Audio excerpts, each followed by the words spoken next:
Cinema എനിക്ക് ഏറ്റവും ഇഷ്ടപ്പെട്ടത് ഇതിലെ പൊളിറ്റിക്സാണ്. തമിഴ് സിനിമകൾ പൊളിറ്റിക്സ് അവതരിപ്പിക്കുന്ന ഒരു രീതിയുണ്ട്. അതിലൊരു പോലീസ് സ്റ്റേഷൻ സീനുണ്ട്. ഒറ്റ സീൻ മതി ഇതിലെ ഹൈപ്പ് മനസ്സിലാക്കാൻ.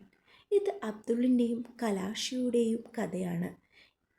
ഈ സിനിമയിൽ ഒരു പോലീസ് ഉദ്യോഗസ്ഥരുണ്ട്. അദ്ദേഹം ഇവർ രണ്ടുപേരെയും ഒന്നിപ്പിക്കാനെടുക്കുന്ന എഫേർട്ടാണ്.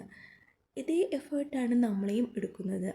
ഈ സിനിമ തുടങ്ങി കുറച്ച് കഴിയുമ്പോൾ നമുക്കൊരു വല്ലാത്തൊരു പേടി വരും. അവർ ഇനി ഒന്നിക്കുമോ, അവർക്ക് എന്തെങ്കിലും പറ്റുമോ എന്നുള്ള ഒരു പേടിയാണ് നമ്മൾ ഈ സിനിമ കംപ്ലീറ്റ് കണ്ടു തീർക്കാൻ പ്രേരിപ്പിക്കുന്നത്. ഈ സിനിമയിൽ മൊത്തം അബ്ദുള്ളിൻ്റെയും കമലാഷിയുടെയും പ്രണയമാണ്. ഇനി ഭൂമിയിൽ അങ്ങേയറ്റം ഉള്ള കാലം ഒന്നിച്ച് ജീവിക്കാൻ ഉള്ള ഒരു ആഗ്രഹം ഇവർ രണ്ടുപേരിലും ഉണ്ട്. അതിനുവേണ്ടി ഈ അവരുടെ ആരുടെയും കാലിൽ കേണപേക്ഷിക്കാൻ ഇവർ തയ്യാറാണ്. ഒന്നിച്ചൊന്ന് ജീവിച്ചാൽ മാത്രം മതിയെന്ന് കുതിക്കുന്ന രണ്ടുപേരുടെയും കഥ. 2024 2025 തമിഴിൽ പുറത്തിറങ്ങിയ ബ്യൂട്ടിഫുൾ മൂവി സരൈ.